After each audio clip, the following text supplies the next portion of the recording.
Hello, Bill. She is pretty much ready to go. Let's see. Where do I start? I have a couple little things to do yet. I think I'm going to put a seam of hot glue along the bottom of the tank here because fuel tank is just kind of wedged there. So that's the fuel tank. On the fuel line, what you want to see here is there'll just be a little bit of fuel right in here. When it runs out, you won't see anything here. When it does run out to get it started, I don't know if you can... Perfect for the video there. This is where the air goes in here, right across the front. So when you're going to start it and you want to suck in some fuel, just take your finger. There is no air opening around the back. It's right here. So if you manually choke it, just give it a little... Wipe my finger off there. Just go like that just for a short time, and that'll get the fuel suction going. As I told you, there's a one-way valve in here, and there's a fuel filter in here too. I'm not going to put too much hot glue along the bottom because if you want to, this cap here is press fit.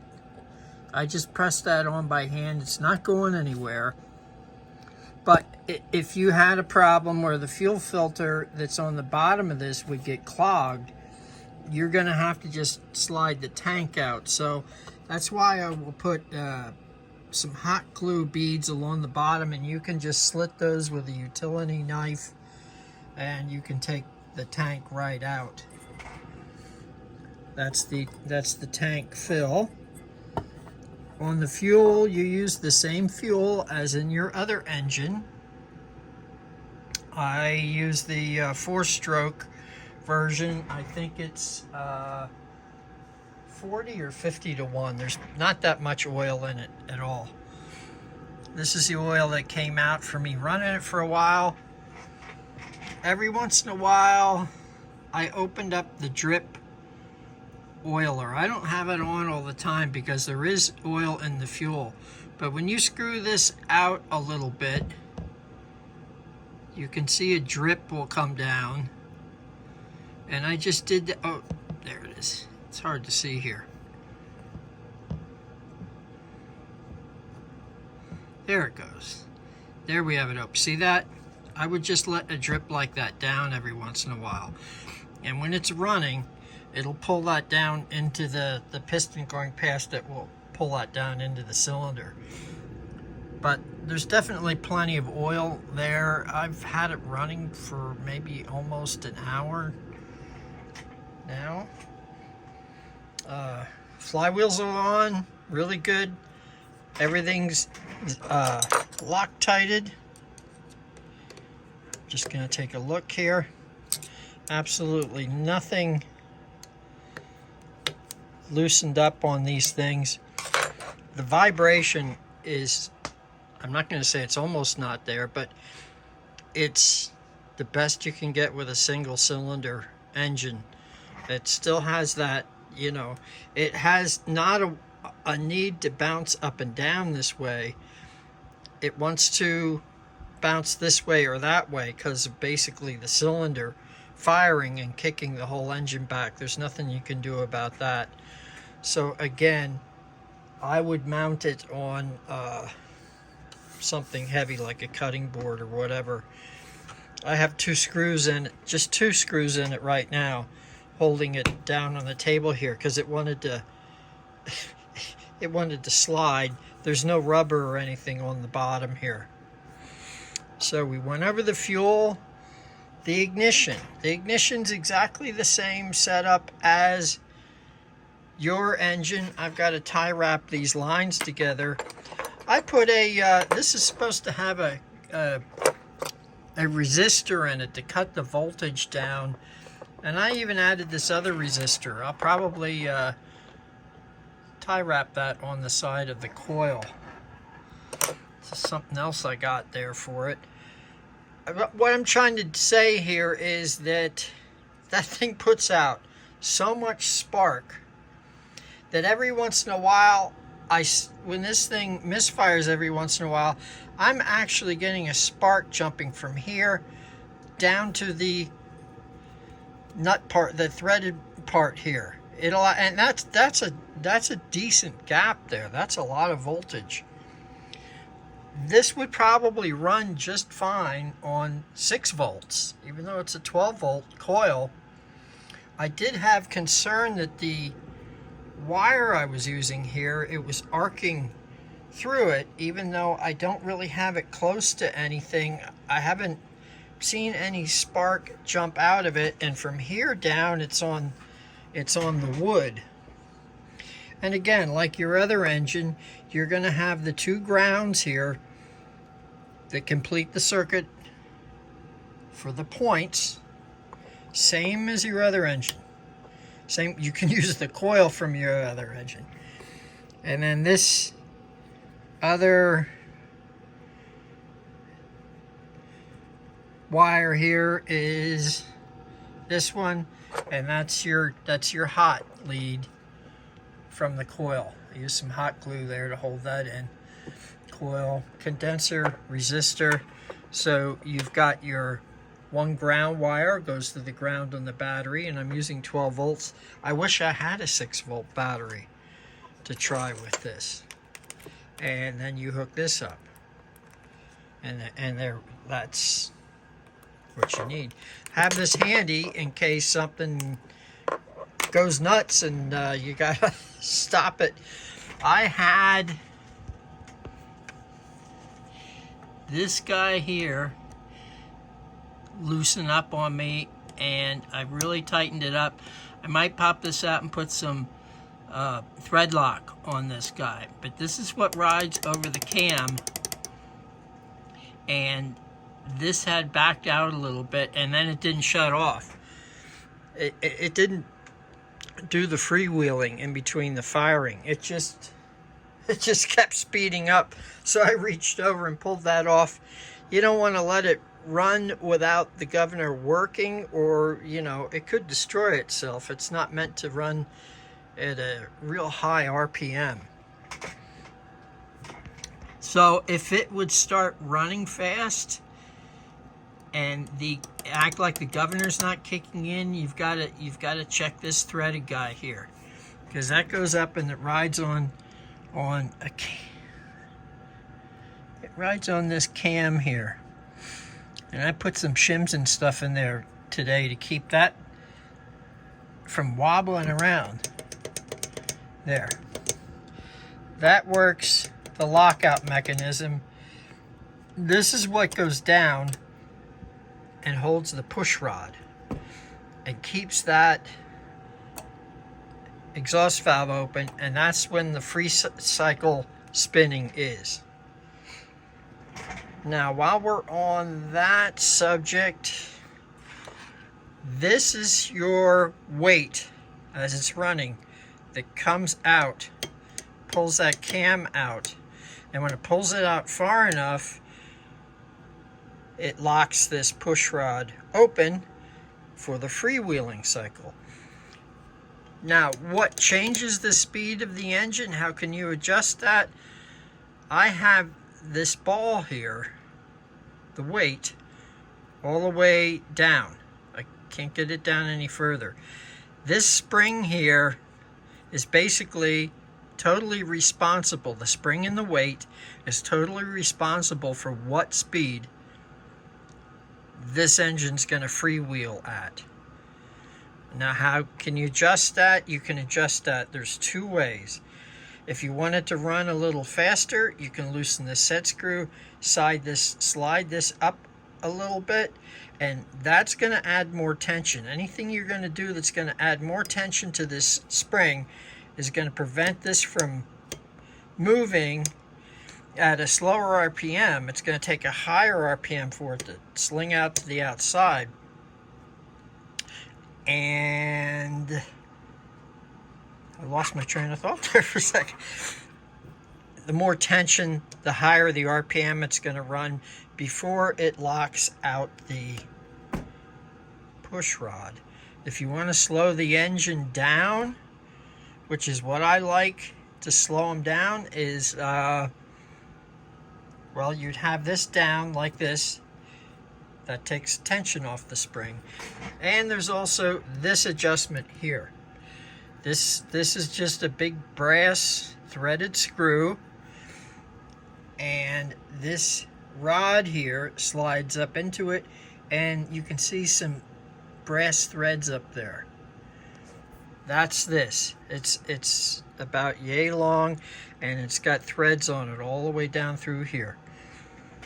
Now what happens with that is, when you turn this out, say you want it to run a little bit slower, so you want to take the tension off this spring, you can turn this out.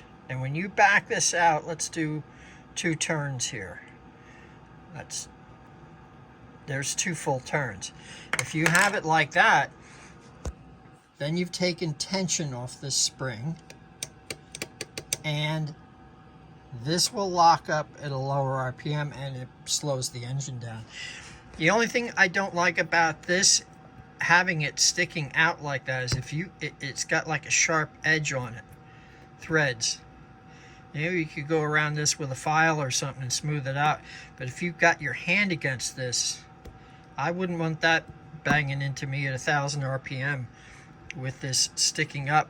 So I did my adjustments with it down lower, but you can always pop this out, or even you can play around with the springs if you want to. You can take that spring off by screwing this guy completely out.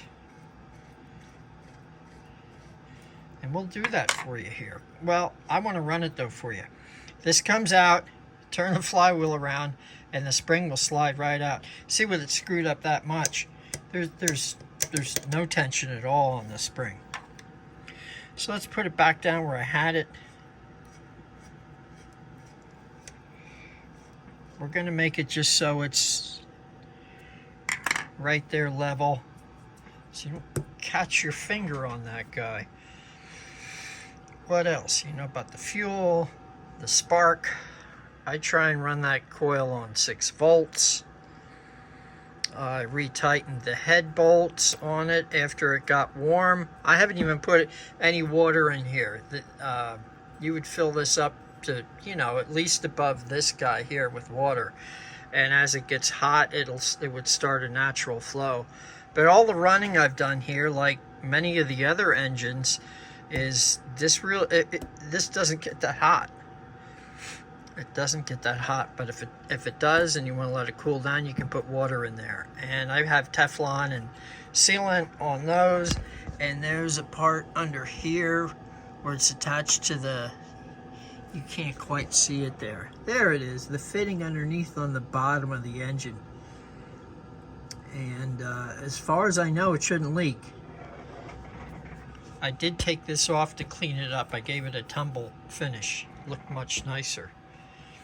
Anything else? So the governor's a big part of the speed.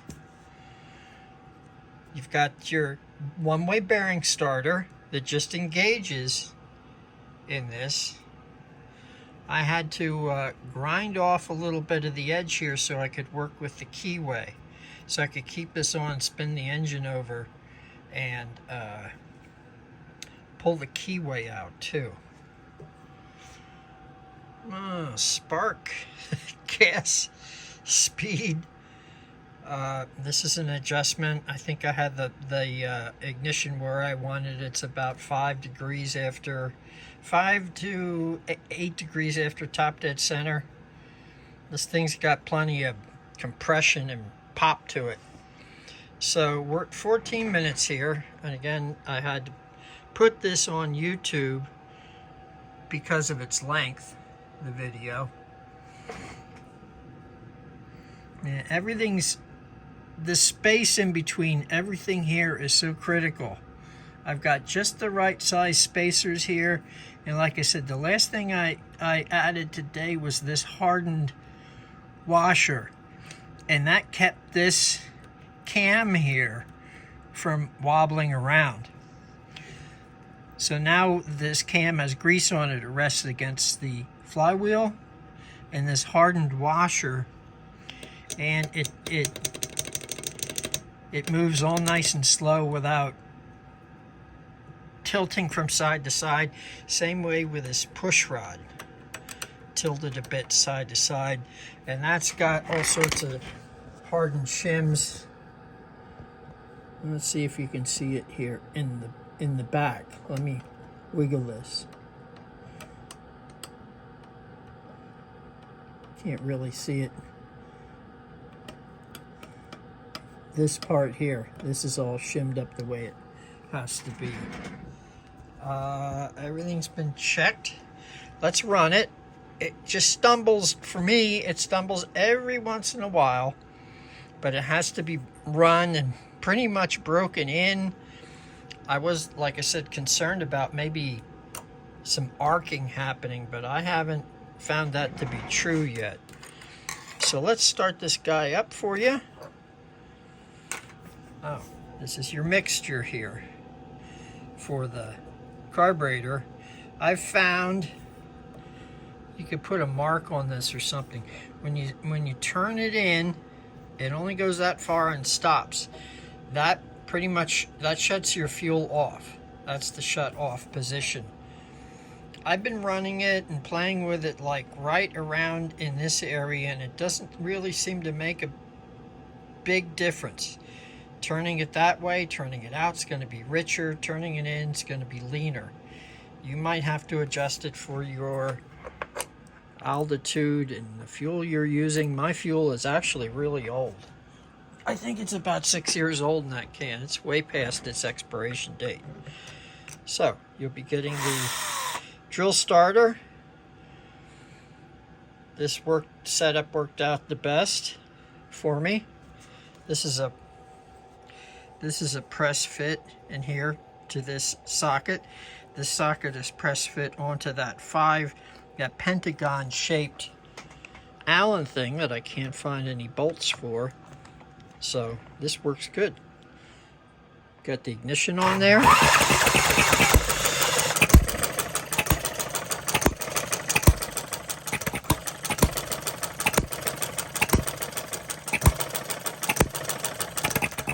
Oh. See, I was afraid that let me get the RPM up just a hair so I would turn that in. I was afraid that maybe it was arcing somewhere.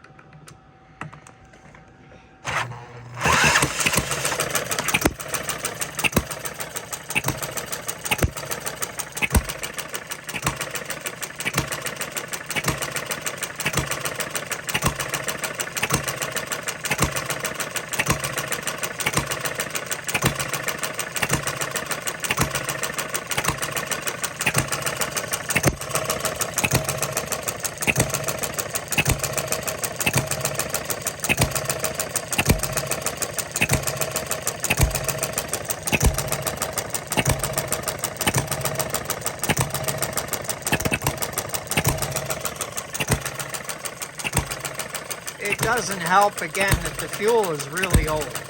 There's only a little bit in the bottom of the can, and that's been sitting around out in an unheated shed for years.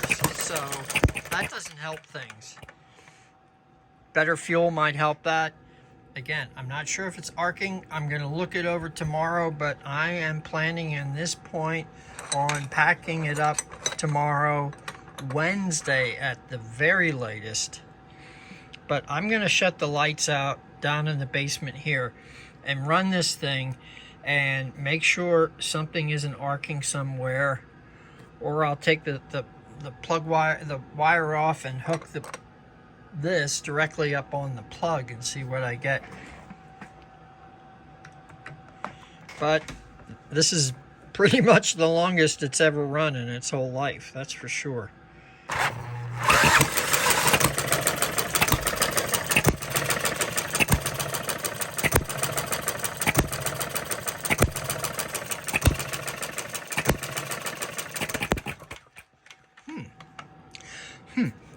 Oh, you know what? I'm out of fuel.